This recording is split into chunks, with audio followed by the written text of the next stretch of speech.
Chapter 1. Of course, the man in the brown hat said. There are good policemen, and there are bad policemen, you know. You're right, the young man said. Yes, that's very true. Isn't it, Julie? He looked at the young woman next to him. Julie didn't answer and looked bored. She closed her eyes. Julie's my wife, the young man told the man in the brown hat. She doesn't like trains. She always feels ill on trains. Oh, yes? The man in the brown hat said. Now my wife, she doesn't like buses. She nearly had an accident on a bus once. It was last year. No, it wasn't. It was 2 years ago. I remember now. It was in Manchester. He told a long, boring story about his wife and a bus in Manchester. It was a hot day, and the train was slow. There were 7 people in the carriage. There was the man in the brown hat, the young man and his wife, Julie, a mother and 2 children, and a tall, dark man in an expensive suit. The young man's name was Bill. He had short brown hair and a happy smile. His wife, Julie, had long red hair and very green eyes, the color of seawater. They were very beautiful eyes. The man in the brown hat talked and talked. He had a big red face and a loud voice. He talked to Bill because Bill liked to talk too. The man in the brown hat laughed a lot. And when he laughed, Bill laughed too. Bill liked talking and laughing with people. The 2 children were hot and bored. They didn't want to sit down.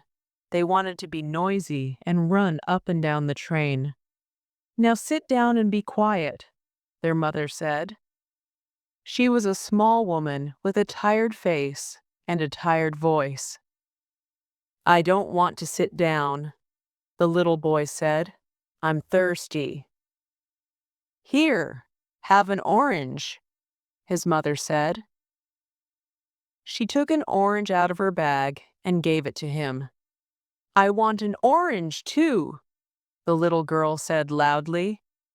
All right, here you are, said her mother. Eat it nicely now. The children ate their oranges and were quiet for a minute. Then the little boy said, I want a drink. I'm thirsty. The tall, dark man took out his newspaper and began to read. Julie opened her eyes and looked at the back page of his newspaper. She read about the weather in Budapest and about the football in Liverpool. She wasn't interested in Budapest, and she didn't like football, but she didn't want to listen to Bill and the man in the brown hat. Talk, talk, talk, she thought. Bill never stops talking. Then suddenly, she saw the tall man's eyes over the top of his newspaper. She could not see his mouth, but there was a smile in his eyes. Quickly, she looked down at the newspaper and read about the weather in Budapest again. The train stopped at Dawlish Station, and people got on and got off. There was a lot of noise. Is this our station? The little girl asked. She went to the window and looked out. No, it isn't. Now sit down, her mother said. We're going to Penzance, the little girl told Bill. For our holidays. Yes, her mother said. My sister's got a little hotel by the sea. We're staying there. It's cheap, you see. Yes, the man in the brown hat said. It's a nice town. I know a man there. He's got a restaurant in King Street. A lot of holiday people go there. He makes a lot of money in the summer. He laughed loudly. Yes, he said again. You can have a nice holiday in Penzance. We're going to St. Austell, Bill said. Me and Julie. It's our first holiday. Julie wanted to go to Spain, but I like St. Austell. I always go there for my holidays. It's nice in August. You can have a good time there too. Julie looked out of the window. Where is Budapest? She thought. I want to go there. I want to go to Vienna, to Paris, to Rome, to Athens. Her green eyes were bored and angry. Through the window, she watched the little villages and hills of England. The man in the brown hat looked at Julie. You're right, he said to Bill. You can have a good time on holiday in England. We always go to Brighton, me and the wife. But the weather. We went one year, and it rained every day, morning, afternoon, and night. It's true, it never stopped raining. He laughed loudly. We nearly went home after the first week. Bill laughed too. What did you do all day then? He asked. Julie read about the weather in Budapest for the third time. Then she looked at the tall man's hands. They were long brown hands, very clean. Nice hands, she thought. He wore a very expensive Japanese watch. Japan, she thought. I'd like to go to Japan. She looked up and saw the man's eyes again over the top of his newspaper. This time she did not look away. Green eyes looked into dark brown eyes for a long, slow minute. After Newton Abbot Station, the guard came into the carriage to look at their tickets. Now then, he said, where are we all going? This train's late, the man in the brown hat said. 20 minutes late by my watch. 10 minutes, the guard said. That's all. He smiled at Julie. The tall, dark man put his newspaper down, found his ticket, and gave it to the guard. The guard looked at it. You're all right, sir, he said. The boat doesn't leave Plymouth before 6 o'clock. You've got lots of time. The tall man smiled, put his ticket back in his pocket, and opened his newspaper again. Julie didn't look at him. A boat, she thought. He's taking a boat from Plymouth. Where's he going? She looked at him again with her long green eyes. He read his newspaper and didn't look at her, but his eyes smiled. The train stopped at Totnes Station, and more people got on and off. Everybody's going on holiday, Bill said. He laughed. It's going to be wonderful. No work for 2 weeks. It's a nice, quiet town, St. Austell. We can stay in bed in the mornings, and sit and talk in the afternoons, and have a drink or two in the evenings. Eh, Julie? He looked at his wife. Are you all right, Julie? Yes, Bill, she said quietly. I'm okay. She looked out of the window again. The train went more quickly now, and it began to rain. Bill and the man in the brown hat talked and talked. Bill told a long story about 2 men and a dog, and the man in the brown hat laughed very loudly. That's a good story, he said. I like that. You tell it very well. Do you know the story about... And he told Bill a story about a Frenchman and a bicycle. Why do people laugh at these stories? Julie thought. They're so boring. But Bill liked it. Then he told a story about an old woman and a cat, and the man in the brown hat laughed again. That's good too. I don't know. How do you remember them all? Because, Julie thought, he tells them every day.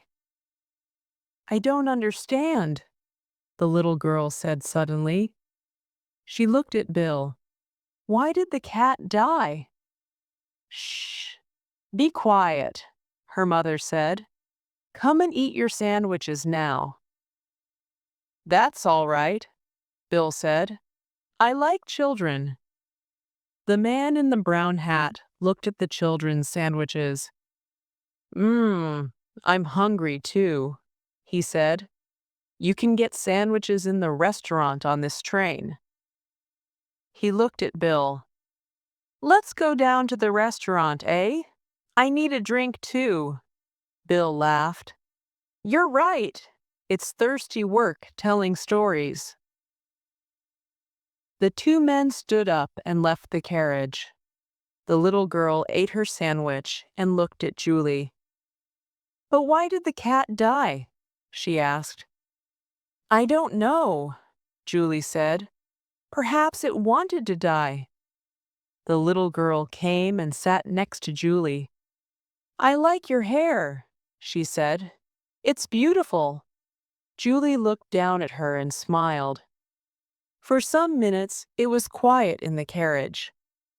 Then the tall, dark man opened his bag and took out a book. He put it on the seat next to him and looked at Julie with a smile. Julie looked back at him and then down at the book. Famous towns of Italy, she read. Venice, Florence, Rome, Naples. She looked away again, out of the window at the rain. 2 weeks in St. Austell, she thought, with Bill in the rain.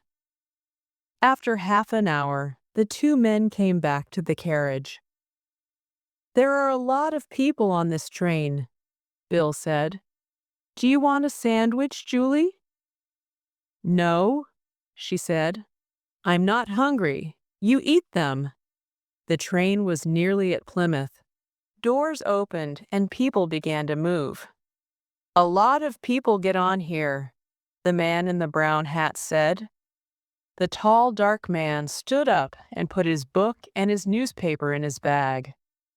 Then he picked up his bag and left the carriage.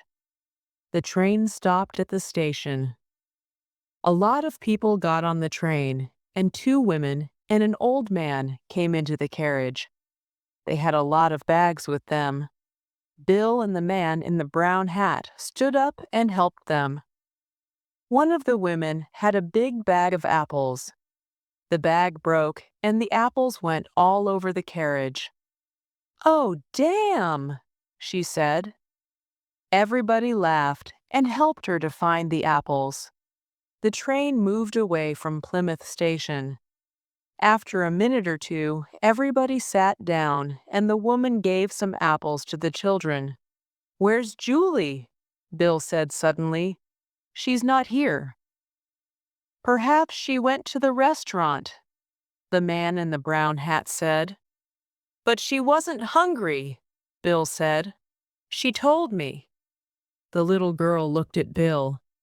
She got off the train at Plymouth, she said, with a tall, dark man. I saw them. Of course she didn't, Bill said. She's on this train. She didn't get off.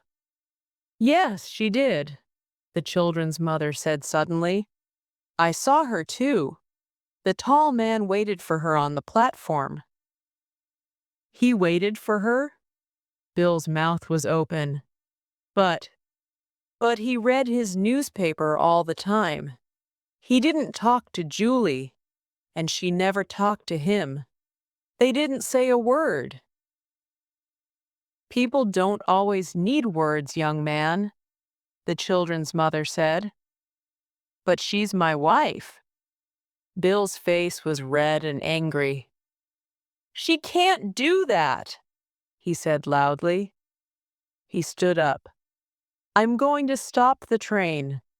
Everybody looked at him, and the two children laughed. No, the man in the brown hat said.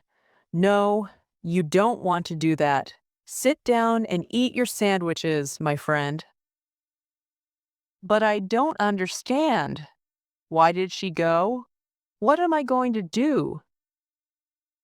Bill's face was very unhappy. After a second or two, he sat down again. What am I going to do?